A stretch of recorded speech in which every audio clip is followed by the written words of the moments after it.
So mechanism of chlorination, what we had told you. So mechanism of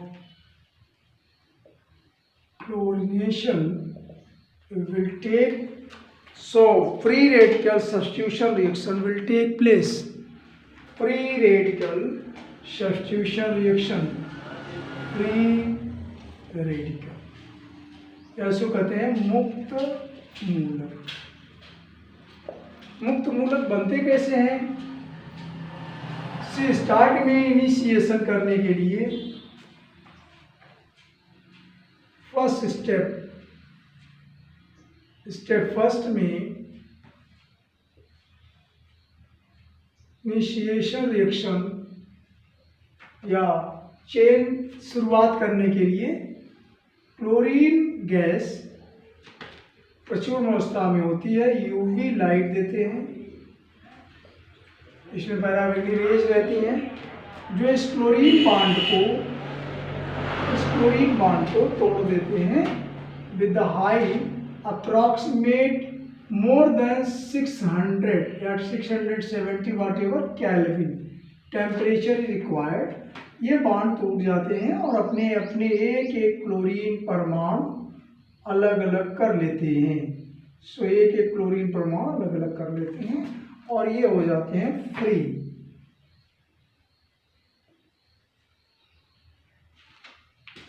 ये free radical बहुत active होते हैं, that is reactive, बहुत तेज से रिएक्शन करते हैं। तो जब ये आपके पास मीथेन है CH4, इतने एक्टिव होते हैं कि जब हम रिएक्शन कराते हैं तो यूवी लाइट तो उसकी वेपर्स कंप्लीट उसमें प्रेजेंस है, इसमें से एक हाइड्रोजन को फ्री मोड़ देता है, that is CH3 free radical plus एक हाइड्रोजन फ्री रेडिकल। इसको हम CH3 लिख सकते हैं एक साथ में और दैट इज हाउ CH3, इसको कहते हैं methyl free radical, methyl free radical. अभी इसके बाद चेन का प्रोपागेशन होगा, प्रोपागेशन रिएक्शन। क्लोरीन की प्रेजेंस है, मेथिल फ्री रेडिकल और यहाँ से क्लोराइड फ्री रेडिकल दोनों मिल जाते हैं। CH3 free radical plus chloride free radical, you will gate CH3। एक दोनों फ्री रेडिकल से एक एक इलेक्ट्रॉन की बॉन्डिंग और एक बॉन्ड बीच में बन जाता है CH3 मेथिल, और एक फ्री रेडिकल क्लोरीन का और एक हाइड्रोजन का बनके बन जाता है HCl। Both are free radical, दोनों के बीच में एक बॉन्ड बन जाता है। तो इस तरह से चेन प्रोपागेट हो जाती है। इसके बाद चेन टर्मिनेट कब होगा? जब फ्री रेडिकल वैल्यू कई फ्री रेडिकल मिलते हैं, C free radical plus again free radical,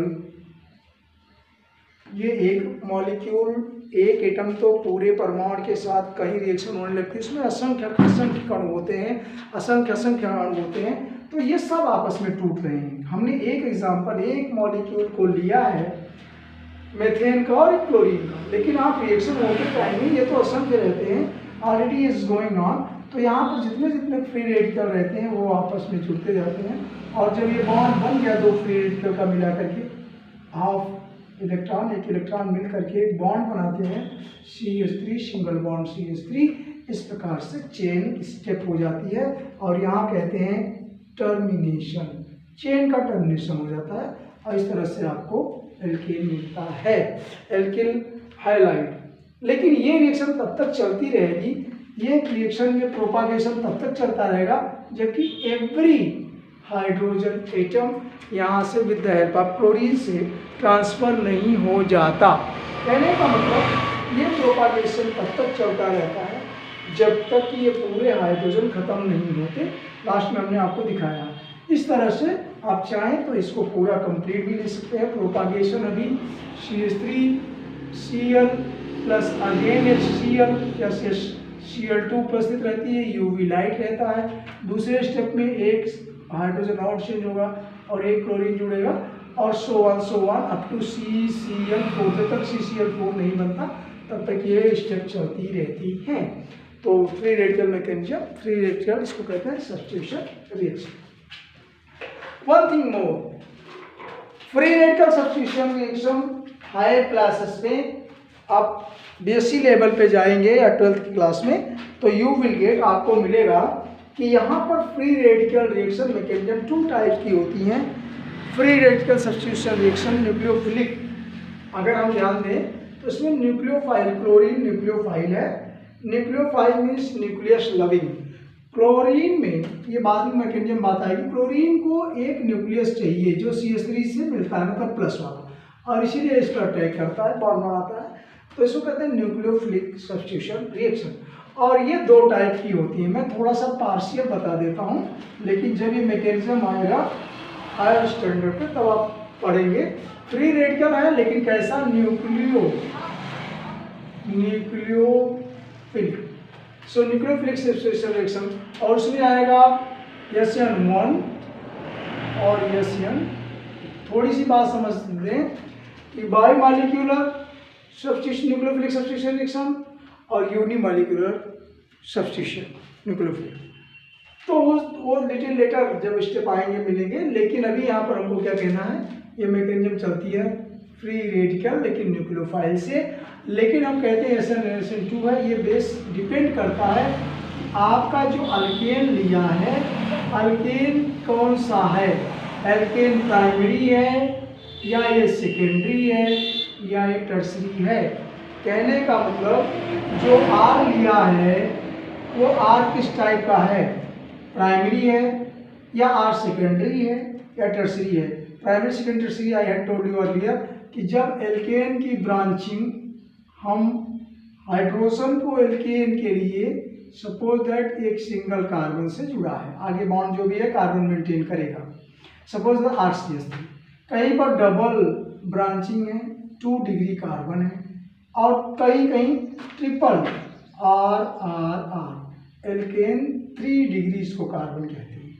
तो कार्बन के चारों बॉन्ड अगर कार्बन से जुड़े रहते हैं तो ये हमको कहते हैं क्वाटर्नरी या 3 डिग्री। तो इसमें क्या दिक्कत है, इसमें कोई प्रॉब्लम नहीं है। ब्रांचिंग के रिएक्शन मोस्ट रिएक्टिव होते हैं, तो हम कह सकते हैं फर्स्ट डिग्री वाले एल्केन की रिएक्टिविटी कम होती है देन सेकेंड देन थर्ड। कहने का मतलब 3 डिग्री या टर्सरी एल्केन, 3 डिग्री एल्केन, कहने का मतलब अगर आप इससे देखें तो इसको कहते हैं tertiary alkane, are more reactive than 2 degree alkane, that is secondary, और इससे भी मोर रिएक्टिव होता है, less reactive 1 degree alkane, that is RCH3 right. तो कहने मतलब जो प्राइमरी एल्केन है वो कम रिएक्टिव होते हैं, सेकेंडरी में ज़्यादा और टर्सरी में और भी ज़्यादा रिएक्टिविटी होती है। किसके थ्रू, जब हम चलते हैं न्यूक्लियोफिलिक सब्स्टिट्यूशन रिएक्शन करते हैं, तो सब्स्टिट्यूशन रिएक्शन में क्लोरीनेशन हो सकता है, सल्फोनेशन होता है, नाइट्रेशन होता है, मतलब जितने भी न्यूक्लियोफाइल हैं वो जब रिएक्ट करते हैं तो हम उनको कहते हैं न्यूक्लियोफिलिक सब्स्टिट्यूशन रिएक्शन। तो न्यूक्लियोफिलिक सब्स्टिट्यूशन रिएक्शन में 3 डिग्री एल्केन मोर रिएक्टिव होते हैं इन कंपेरिजन टू सेकेंडरी और प्राइमरी एल्केन से। रिएक्टिविटी ऑफ एल्केन्स है, okay, with the help of substitution reaction.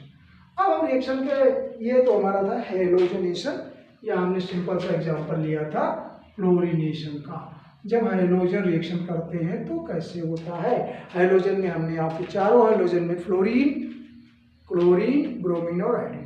Fluorine most reactive है अल्केन के साथ, लेकिन उसके रिएक्शन कराने के लिए टेडियस कंडीशन चाहिए, क्योंकि रिएक्शन फास्ट होती है, ब्लास्टिंग होती है, बम्पिंग होती है, इसके लिए बहुत सीरियस रिएक्शन करने के लिए विशेष कंडीशन लगानी पड़ती है, तो फ्लोरीन की रिएक्शन होती है। क्लोरीन और ब्रोमीन नॉर्मल वे में रिएक्शन करते हैं एट हाई टेम्परेचर, जो नॉर्मल हमने लिखा है।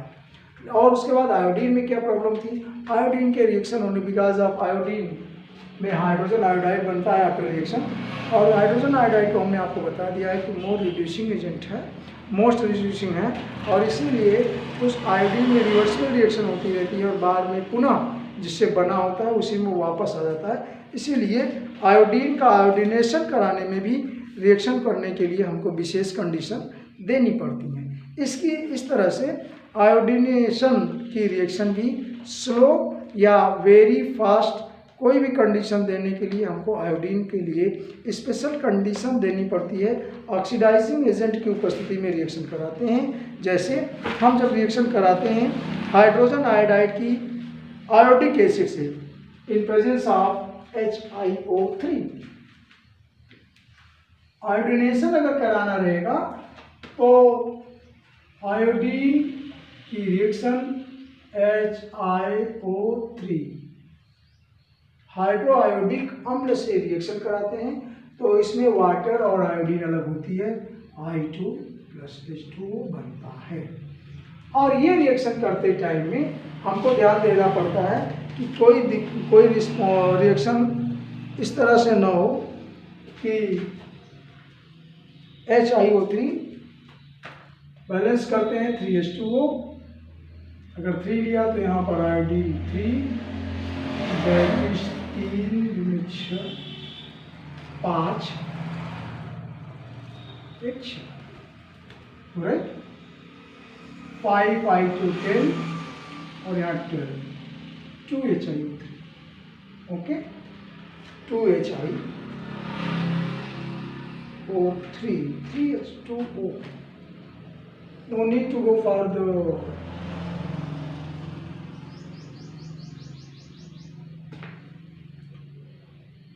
H2O Hi5I2 I2 यहाँ है, हाइड्रोजन आयोडाइड है, और इसी तरह से 5 1 6 वाटर में हाइड्रोजन का मॉलिक्यूल भी 6।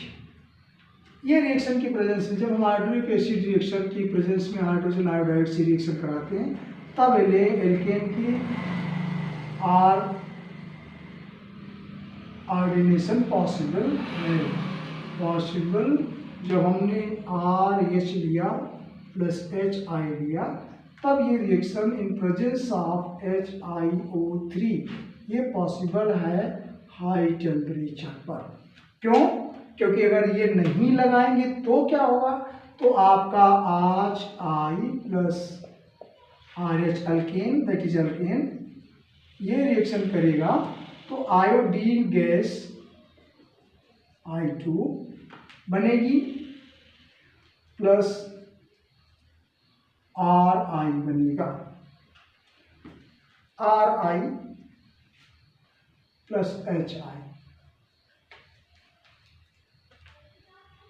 हियर I2 आयोडीनेशन के लिए नॉर्मल कंडीशन अगर हाइड्रोजन आयोडाइड से I बनेगा और HI बनेगा, फ्री रेडिकल मैकेनिज्म ही चलेगा, UV लाइट या हाई टेम्परेचर अप्रॉक्सीमेट 6 और you can say 673 degree Fahrenheit high temperature. Alkane reaction करेगा आयोडीन से, HI तो बनता है लेकिन जो ये HI में बनता है मोस्ट रिड्यूसिंग एजेंट है और इसके कारण से ये रिवर्सिबल रिएक्शन में इसका रिडक्शन करके पुनः आयोडीन अलग कर देता है, ये फिर से बन जाता है। तो इसलिए ये स्टेबल रिएक्शन नहीं होती है, अनस्टेबल रिएक्शन होती है। इसके लिए आयोडीनीकरण कराने के लिए मतलब RX का एल्किल हैलाइड का या एल्केन का RX बनाने के लिए आयोडीन से रिएक्शन कराने पर हमको HI तो मिलता है, लेकिन इसके लिए हमको ऑक्सीडाइजिंग हाइड्रोआयोडिक ऑक्सीडाइजिंग एजेंट लगाना पड़ता है, राइट। अगर नहीं लगाते तो क्या होता, नहीं लगाते तो ये रिड्यूसिंग एजेंट है, पुनः इसको वापस उसी प्रोडक्ट में जिससे उसने रिएक्टेंट से प्रोडक्ट बना वो वापस बन जाता है, इसीलिए रिएक्शन अनस्टेबल हो जाती है और रिएक्शन कंप्लीट नहीं होती है। Now we are going to take care the next, the sulphur nitration. So nitration again nucleophilic substitution reaction radical की है। सिमिलरली मैकेनिज्म वही रहेगा, मैकेनिज्म जो क्लोरीनेशन की है वही आपकी नाइट्रेशन की है। Free radical substitution reaction nucleophilic, तो HNO3 कॉन्सनट्रेट नाइट्रिक एसिड लेंगे और इसको यूवी लाइट देंगे, इसमें से HO और NO2 हाइड्रोजन या हाइड्रोक्साइड मुक्त मूलक प्लस NO2, ये भी फ्री रेडिकल टूट जाते हैं। दो फ्री रेडिकल टूटते हैं, HO और NO2। तो इसको यूवी लाइट में लिया तो ये फ्री रेडिकल बनी, फ्री रेडिकल बनी। इसमें से ये है न्यूक्लियोफाइल। कहने का मतलब ये रिएक्शन करेगा RH से अल्केन पर, और फिर यहाँ हम डालेंगे NO2 free radical. Condition is going on, या हाई टेम्परेचर लेंगे आफ्टर या मोर देन 670 केल्विन, और यहाँ पर ये बॉन्ड फिर से ब्रेक होगा इन फ्री रेडिकल में, तो आपको मिलेगा R का फ्री रेडिकल, और यहाँ पर एक फ्री रेडिकल है NO2, वो आएगा इसके साथ और अपने अपने इलेक्ट्रॉन दे करके एक बॉन्ड बना लेगा, दैट इज ऑफ RNO2। नाम होगा नाइट्रो अल्कीन। प्लस क्या बचता है, एक हाइड्रोजन और यहाँ से एक OH, एक हाइड्रोक्साइड और एक ये फ्री रेडिकल का hydrogen makes H and OH free radical, it makes a molecule of water। ये और ये बनता है, right. Similarly what is going on, इसके लिए हमको कंसंट्रेट नाइट्रिक एसिड लेना पड़ता है। कोई एग्जांपल ले सकते हैं CH3 से, हम ले सकते हैं मीथेन का HNO3 से reaction, HNO3, same condition UV light और मोर देन 600 टेम्परेचर, मिलेगा आपको CH3NO2, नेम होगा नाइट्रोमीथेन प्लस वाटर। इस तो similar reaction is going on and similar free radical substitution, free radical substitution, nucleophilic free radical substitution reaction is going on. तो ये हुआ आपका mechanism of nitration, nitration reaction free radical mechanism में। Free radical are more reactive, free radical बनते कैसे हैं, presence of UV light और high temperature, क्योंकि आपको बताया था एल्केन नॉर्मली रिएक्शन नहीं करते, उनके सारे बॉन्ड सेटिस्फाइड हैं, चारों बॉन्ड उसके बधे हुए हैं, इसलिए मोर स्टेबल है। इसके लिए हमको हाई टेम्परेचर और कंडीशन देनी पड़ती है। Now next is the sulphonation.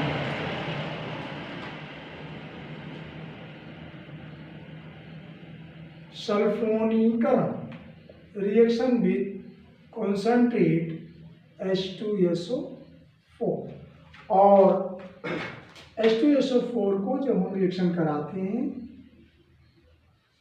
Approximate 400 kelvin temperature देते हैं, अप्रॉक्सीमेट समवट मोर 400 पर ये टूटता है, ये है HOSO3, हम इसको लिख सकते हैं HOSO3। यहाँ से ये बॉन्ड टूटते हैं सल्फोनिक एसिड, और ये फ्री रेडिकल में सल्फोनिक SO3 और HSO3, H2SO4, दो हाइड्रोजन HSO3, ये अलग हो जाता है और आपको मिलते हैं HO और SO3। अब आपको RH मिलता है, अल्केन है।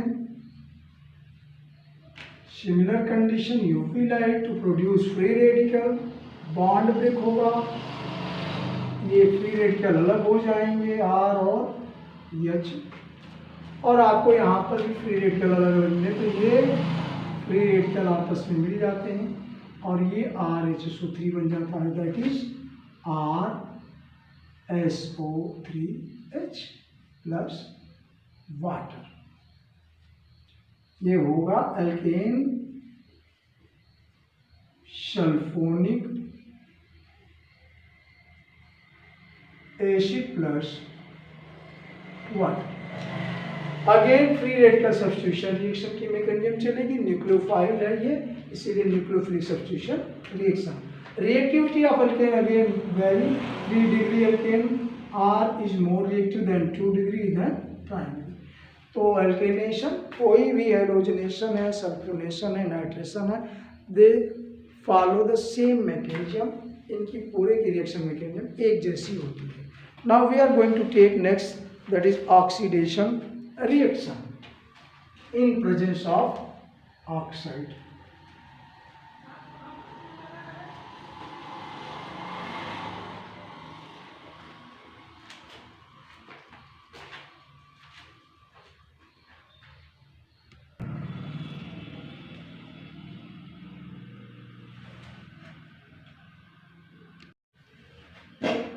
So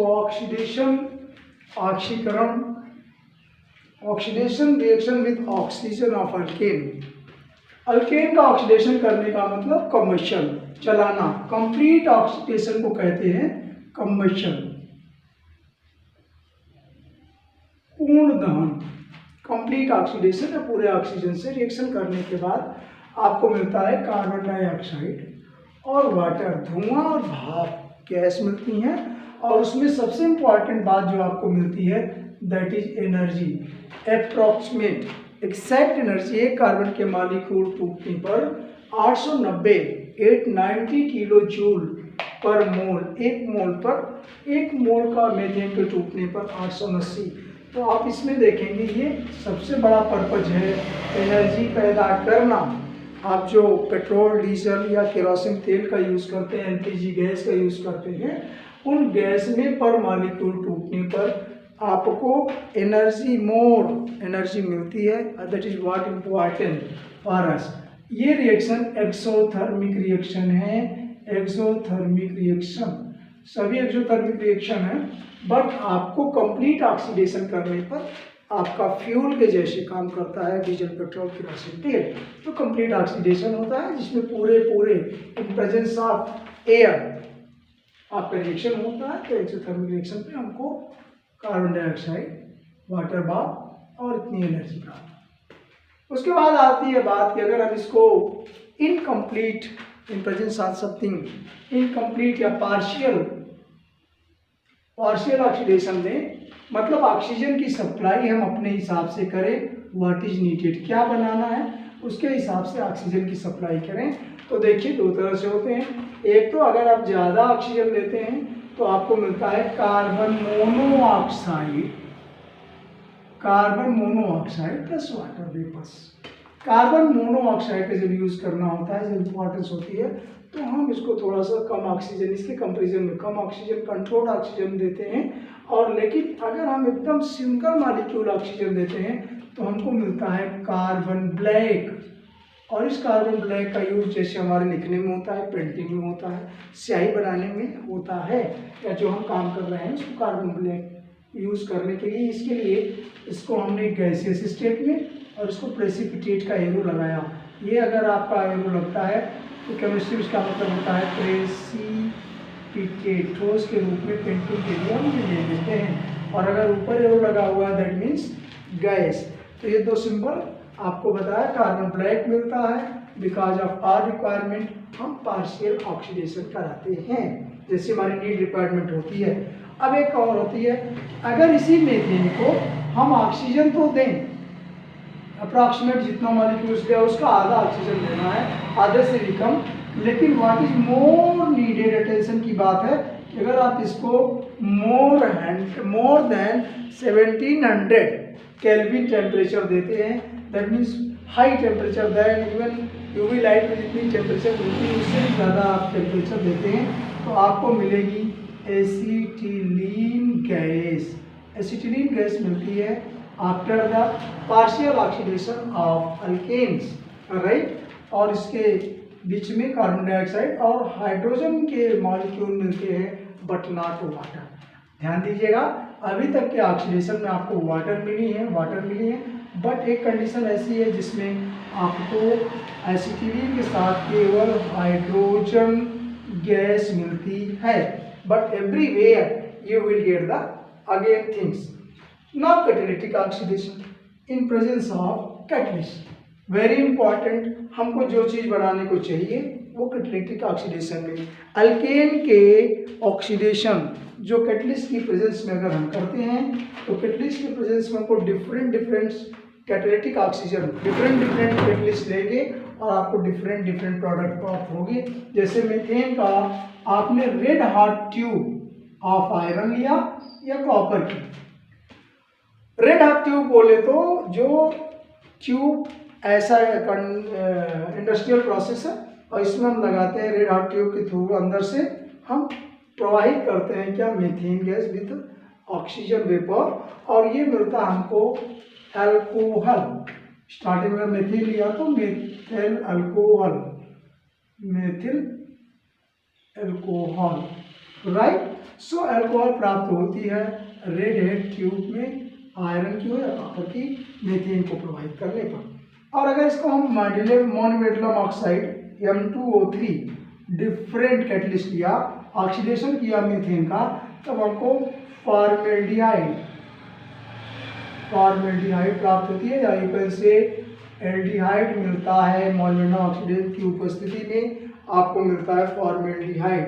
ज़्यादा ऑक्सीजन लेते हैं, डबल ऑक्सीजन की ट्यूब में ज़्यादा ऑक्सीजन भेजते हैं, तभी आपको फॉर्मेल्डिहाइड मिलेगा या एल्डिहाइड मिलेगा, साथ में वाटर वेपर और ऑक्सीजन। तो अगर आपको ऑक्सीजन ज़्यादा बनानी है, ध्यान दीजिए, इसमें एक मॉलिक्यूल अगर फॉर्मेल्डिहाइड एक मॉलिक्यूल वाटर बनता है तो डबल मॉलिक्यूल, दो आयतन, दो वॉल्यूम उसका मिल जाता है क्या, ऑक्सीजन गैस। तो मीथेन से हम ऑक्सीजन गैस भी बना सकते हैं। इन दिस प्रोसेस में हमको मोलिब्डेनम ऑक्साइड का ट्यूब लेना पड़ता है, उसमें से प्रोवाइड करते हैं मीथेन गैस, तो आपको मिलती है ऑक्सीजन और formaldehyde in case of methane. लेकिन अगर आपने यहाँ एथेन लिया होता तो ये एसिटिल्डिहाइड, दो कार्बन का कंपाउंड बनता, या इथेनॉल, फाइन। सो इस तरह से कैटलिस्टिक ऑक्सीजन डिफरेंट कैटलिस्ट पर डिफरेंट प्रोडक्ट प्राप्त होते हैं। इसी तरह से अगर हम मैग्नीज एसीटेट लें, MnCH3COO, मैग्नीज का एसीटेट लें, तब हमको एसिड प्राप्त होते हैं, राइट, और सिन गैस प्राप्त होती है। तो similarly if you go for manganese acetate you will get the acid and water. तो हायर अल्केन, अभी catalytic oxidation is going on. Higher alkane लिया आपने, सपोज दैट CH4, या एथेन लिया, हायर अल्केन इट में भी कोई भी हायर अल्केन लेते हैं, RCH3 सपोज दैट, और ऑक्सीडेशन कराया आपने मैग्नीज एसीटेट, मैग्नीज Mn का एसीटेट रहेगा, और आपको मिलेंगे इधर पर एसिड RCH, एक तो R कार्बन के साथ ही हाइड्रोजन के बीच में ऑक्सीडेशन होगा, फर्दर COOH प्लस वाटर के मॉलिक्यूल। सपोज दैट आपने यहाँ पर डबल लिखा, double U will get here दो ऑक्सीजन के मॉलिक्यूल ऐड हुए हैं, हाइड्रोजन के मॉलिक्यूल यहाँ पर 6 हैं, तो 2 और 2 4, इस लाइक है। सिमिलरली आप हायर एसीटेट लेना चाहते हैं, एसीटेट मिलेंगे। सो इन केस ऑफ निकिल, अगर हम निकिल लेते हैं तो आपको सिन गैस प्रोडक्ट मिलता है। Similarly if you will get the in presence of निकल, तो निकल का उपयोग करते हैं temperature approximate more than 1237 kelvin, you will gate CO, that is what, iron plus H2, syn gas CH4 plus water, water का वेपर लेंगे, क्योंकि कितना हाई टेम्परेचर गर्म करेंगे वाटर वेपर मिलेगा। तो अभी आपको यहाँ पर मिल जाएगी सिन गैस, 6 मॉलिक्यूल होती, ये पूरा मिक्सचर जो होगा इसको बोलते हैं सिन गैस, राइट।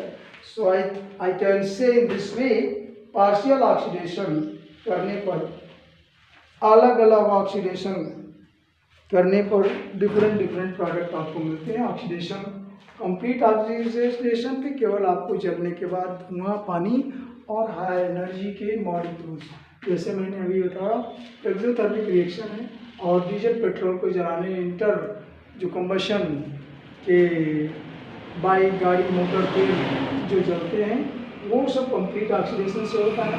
उसके बाद पार्शियल ऑक्सीडेशन किया आपने, और फिर कैटालिटिक ऑक्सीडेशन।